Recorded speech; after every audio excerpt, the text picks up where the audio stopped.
mon Jamie Dissart, on va se faire la nouvelle vidéo Info Mercato numéro 2 du nom de ce Mercato hivernal. N'hésite pas bien sûr à t'abonner si ce n'est pas déjà fait, à commenter, mettre un petit like, à partager si tu as appris des choses sur cette vidéo Mercato. Toi ça te coûte rien et puis moi ça me permet aussi de faire évoluer la chaîne et puis de pouvoir proposer encore plus de contenu et les contenus qui vont arriver vont être plutôt pas mal. Donc je t'invite vraiment à t'abonner pour savoir le maximum de choses sur les infos qui circulent à l'OGC Nice. On va commencer par les départs OGC Nice. Ben, il n'y en a qu'un, tu le sais, c'est Hassan Kamara qui a pris la direction de l'Angleterre avec le club de Watford. Coût du transfert, 5 millions d'euros. Alors, un transfert qui n'était pas non plus connu, enfin qui était très connu, bien sûr, ça circulait beaucoup en ce moment, qu'Hassan Kamara allait partir, notamment avec ce qui se passait, de quelques infos que j'ai eues, mais bien sûr c'est mon propre avis et ce n'est pas officiel, c'est quelque chose d'officieux, c'est ce que je pense. Je pense qu'il y a eu quelques brouilles entre Galtier et Hassan Kamara. J'ai cru comprendre que Hassan Kamara n'avait plus trop envie de jouer, il était un petit peu réticent à l'entraînement et ne proposait pas les efforts que Galtier lui demandait. Donc, est-ce qu'il y a eu d'autres choses qui ont interféré entre eux? Cette place prise par Melvin Barr, peut-être qui lui a donné un coup au moral, je ne sais pas. Ce n'est juste que mon avis. Hassan Kamara, bonne continuation à toi à Watford. Et on espère que à tête reposée, on saura un peu plus sur le fait que tu sois parti de l'OGC Nice et ce qui s'est passé avec Christophe Galtier. Voilà au niveau des départs au GC Nice, uniquement Hassan Kamara. Au niveau des arrivées, il y en a eu deux. Tu le sais, Jordan Amavi, hein, le joueur de l'Olympique de Marseille, qui était un joueur de l'OGC Nice, que nous avons transféré pour 12 millions à l'Olympique de Marseille à l'époque, qui nous avait permis de construire notre centre d'entraînement actuel. Donc voilà, Jordan Amavi est de retour au pays. Donc sous forme de prêt avec une option d'achat de 5 millions d'euros. Alors mon avis sur l'arrivée de Jordan Amavi, je ne suis pas super ravi, mais je ne suis pas non plus hyper dégoûté. Je suis assez partagé. Je suis assez partagé dans le sens où c'est vrai que Jordan Amavi souhaitait fortement, il a toujours dit, revenir un jour à l'OGC Nice pour y jouer. C'est là qu'il a été formé, c'est grâce à lui que le centre d'entraînement a été fondé. Donc il y avait une réelle volonté du joueur de revenir, il est content d'être là, il est content d'être revenu. Donc c'est vrai que sur ça, on ne peut pas lui enlever quoi que ce soit. Là où je suis encore partagé, c'est tout simplement le niveau de Jordan Amavi. Ce n'est pas le niveau qu'il avait quand il est parti de l'OGC Nice, c'est le niveau qu'il avait quand il a commencé à Marseille. Faut savoir, sur 2020, Jordan Amavi, depuis 2020, c'est une vingtaine de matchs en 2 ans. C'est pas énorme. Donc il n'a plus le temps de jeu. Il n'a plus, je pense, la forme physique, la forme athlétique qu'on attend de lui. En attendant, c'est une volonté de Christophe Galtier d'avoir fait revenir Jordan Amavi à l'OGC Nice puisqu'il connaît le club, il connaît la Ligue 1. Donc, mais pour moi, ce n'est pas le niveau attendu, même s'il sera sûrement remplaçant, en tout cas il dépannera, mais ce n'est pas le niveau que j'attends d'un joueur, même remplaçant, pour les ambitions non citées par les dirigeants du club actuel. Autre chose qui me dérangeait, c'était son salaire, mais à l'époque, on ne savait pas encore si c'était un transfert sec ou un prêt avec ou sans option d'achat. Finalement, il s'est avéré que c'était un prêt avec option d'achat. Du coup, le salaire qui était de 300 000 euros, ce qui touchait à Marseille, du coup, l'OGC Nice prend en charge 100 000 euros et l'Olympique de Marseille prend en charge 150 000 euros, ce qui fait un total de 250 000 euros. Bon, sur le coup, là, ça me plaît un petit peu plus, mais c'est vrai que sur le départ, si c'était un transfert sec, donner 300 000 euros à Jordan Amavi, je trouvais que le salaire était un peu trop excessif. Voilà. Donc, voilà mon avis un peu partagé pour Jordan Amavi. Après, bienvenue à toi, enfin re-bienvenue, bien sûr, tu fais partie de la maison, tu fais partie du club. Ça n'empêche pas de saluer son retour, de saluer aussi la réactivité de nos dirigeants à propos de remplacer Hassan Kamara. Voilà, je pensais que quand même Hassan Kamara pouvait faire largement l'affaire, en tant que remplaçant en tout cas. Mais bon, au vu de ce qui s'est passé en off, je pense que pour Hassan Kamara, sa carrière, ses projets individuels, et pour le club, c'était mieux qu'il parte. Le changement a été fait. Bonne chance à toi, Jordan Amavi, pour ton retour à l'OGC Nice. Et on espère que tu feras de grandes choses. En tout cas, c'est ce qu'il a dit, qu'il comptait faire évoluer le club. Deuxième arrivée, peut-être que tu le sais, peut-être que tu le sais pas, c'est Ange Aoussou, le défenseur central du Racing Club d'Abidjan. Donc voilà, très peu connu bien évidemment, hein, puisque on ne s'intéresse pas trop à ce qui se passe à Abidjan, hein, évidemment. Donc formé là-bas, tu ne connais pas le joueur, j'ai fait quelques petites recherches. Donc c'est un très bon défenseur apparemment, qui a une bonne relance, qui défend très bien debout. Ça peut paraître anodin pour un défenseur central de bien défendre debout, mais ce n'est pas le cas de tous les défenseurs centraux de la planète. Hein, donc c'est une bonne chose et une très bonne lecture de jeu. Pour ma part, je pense que Ange Aoussou va très probablement partir pour Lausanne en prêt, notre club satellite, et puis faire ses classes là-bas, prendre un petit peu de temps de jeu et revenir avec de meilleures performances physiques à l'OGC Nice. Bienvenue à toi, Ange Aoussou. Côté rumeur maintenant, et il y a un poste, ça fuse, ça vole, ça, oui, ça, c'est énormissime. Toutes les rumeurs qu'on peut avoir à ce poste, c'est le poste de gardien de but, tout simplement. Comme pisté cet été, Ersin Destanoglou est encore dans les papiers de l'OGC Nice. Pour l'instant, rien de concret, si ce n'est qu'il continue à s'intéresser au portier. Le plan B de l'OGC Nice serait Steve Mandanda, le portier de l'Olympique de Marseille. Donc pour moi, c'est Steve Mandanda, c'est un plan B, mais même pour un plan F, pour moi, c'est un énorme non. Alors, comme pour Jordan Amavi, attention, ce n'est pas un énorme non parce qu'il joue à Marseille. Jordan Amavi a joué 7 ans à Marseille, il était niçois à la base, c'est pas ça qui me dérangeait, je te l'ai dit plus tôt. Pour Steve Mandanda, ce n'est pas le fait non plus qu'il ait joué à Marseille quasiment toute sa carrière qui me dérange.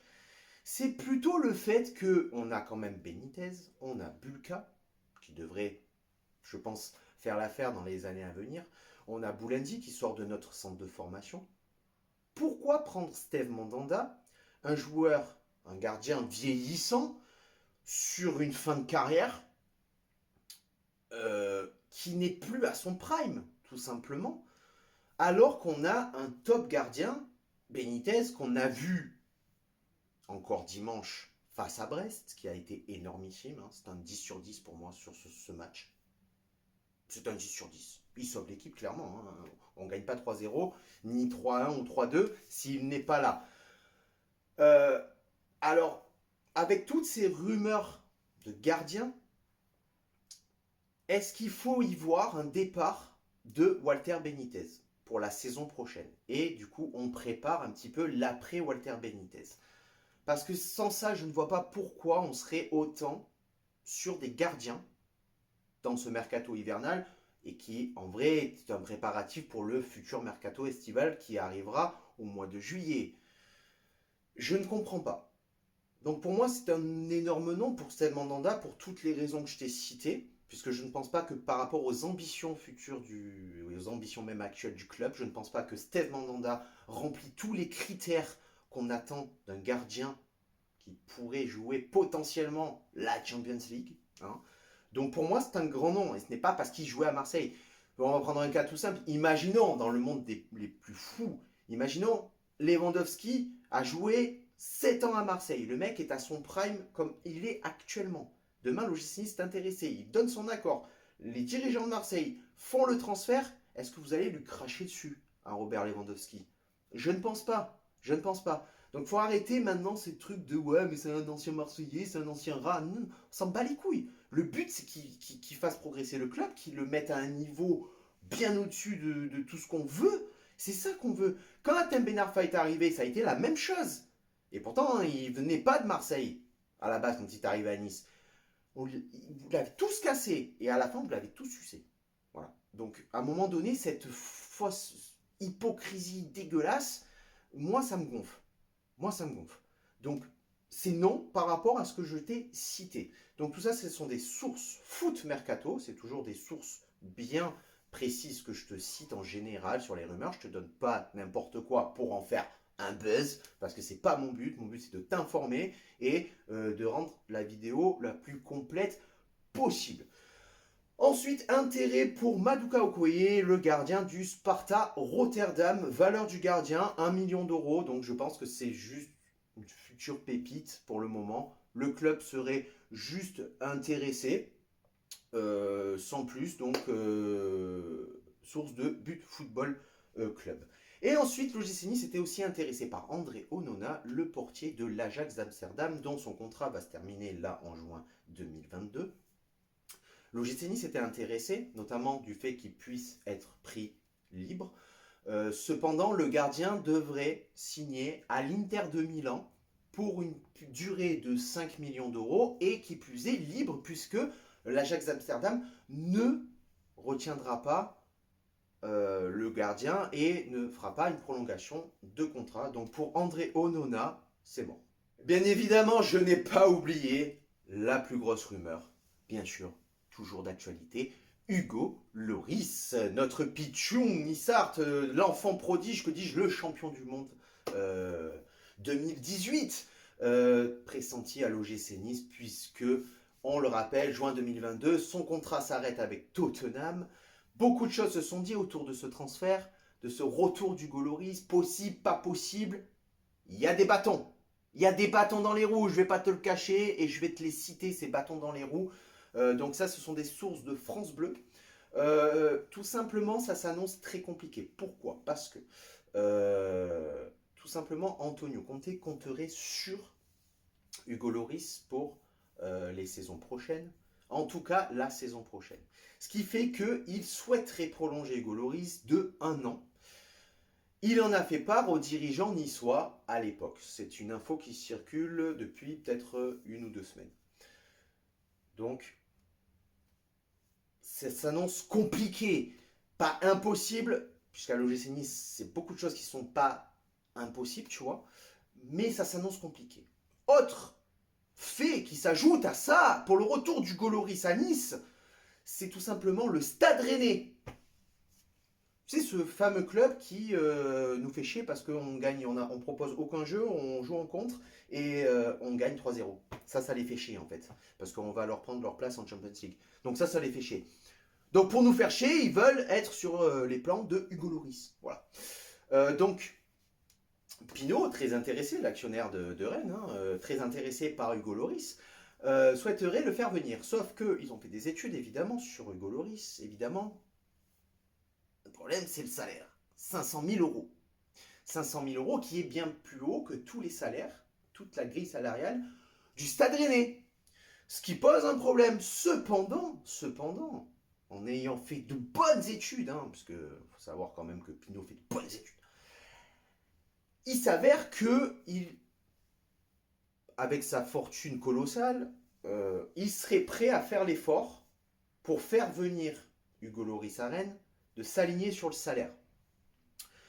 Ce qui aussi permettrait de vraiment, pour Rennes, comme pour Nice, franchir un cap, maintenir et, appuyer ses nouvelles ambitions, son nouveau statut de club qui monte en puissance, qui veut jouer l'Europe chaque année, et ce qui conforterait aussi ce nouvel air qu'apporte Bruno Genesio depuis qu'il est à Rennes.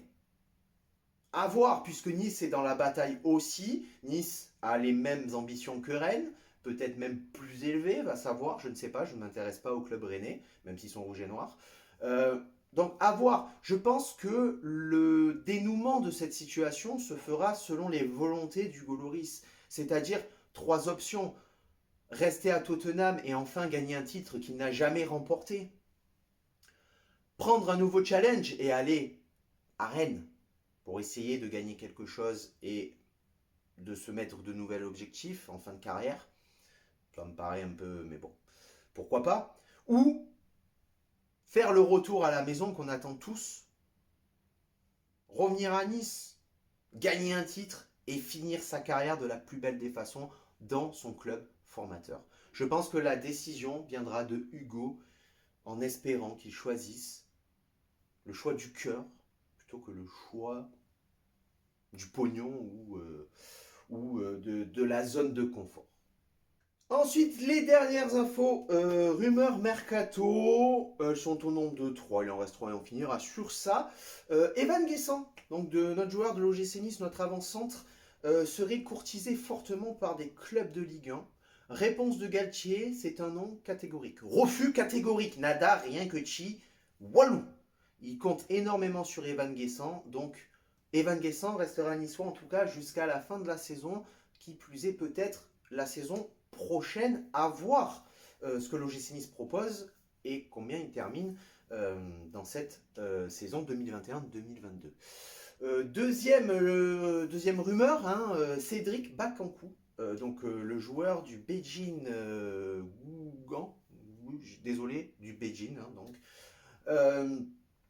donc cet attaquant souhaiterait revenir un petit peu, évoluer en Europe et revenir potentiellement en Ligue 1, puisqu'il a été formé à Sochaux. Bakankou, c'est tout simplement 87 matchs, 56 buts avec le Beijing. Donc, l'OL, Marseille, Nice seraient intéressés par le profil du joueur et des clubs allemands et espagnols. Donc, c'est un intérêt porté par l'OGC Nice pour l'instant, rien de concret et pas d'offre. Pas d'offre sur Cédric Bakankou. Donc ça, ce sont des infos et des sources foot mercato. Dernière rumeur, info mercato, à prendre avec beaucoup de pincettes, c'est Youssef Belaïli, l'attaquant de l'Algérie. L'attaquant de l'Algérie qui a fait une très bonne FIFA Cup arabe, hein, que l'Algérie a remporté face à la Tunisie. Voilà, l'OGC Nice porterait un intérêt, toujours pareil, porterait un intérêt, pas d'offre.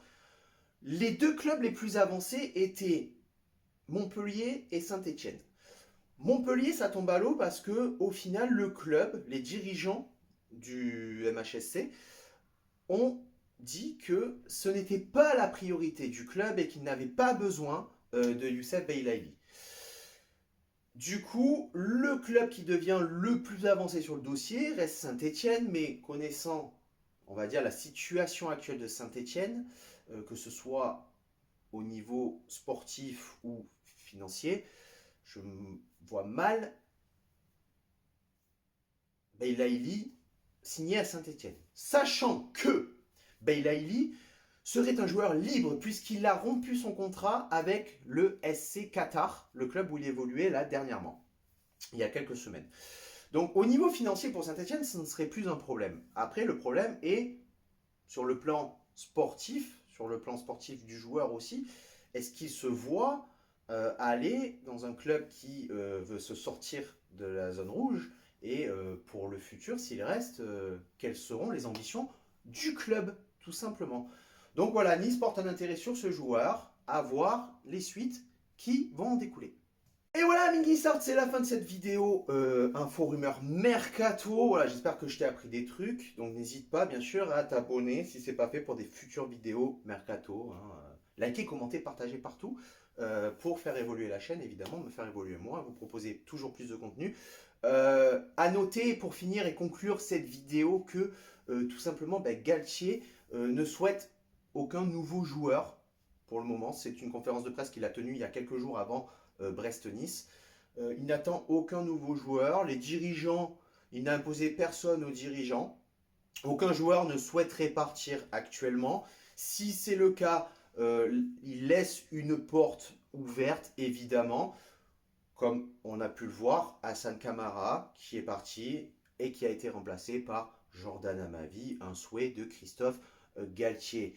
Donc, à noter aussi que, on le sait très bien, c'est pas au mercato hivernal que l'OGC Nice fait ses meilleurs coups. Donc, peut-on en déduire que ce mercato est, comment dire, fini pour l'OGC Nice, ou est-ce que le club et les dirigeants vont sortir un dernier coup de baguette magique et vont sortir un dernier gros lapin du chapeau? C'est à voir. Le mercato se finit à la fin du mois. Je pense qu'il n'y a pas de poste, mis à part sur le côté droit, les latérales droits, où ça pose problème avec les Attal qui est parti à la canne, qui se blesse souvent, Lotomba qui fait pas souvent le job. Donc, mis à part un latéral droit, je pense qu'on n'a pas besoin de plus dans le club avec l'arrivée de Jordan Amavi qui remplace Hassan Kamara. Donc, à voir, à suivre. Je vous ferai une nouvelle vidéo prochainement sur le mercato et sur d'autres sujets. Sur ce, ciao viva, la Bayetta et Issa Nissa.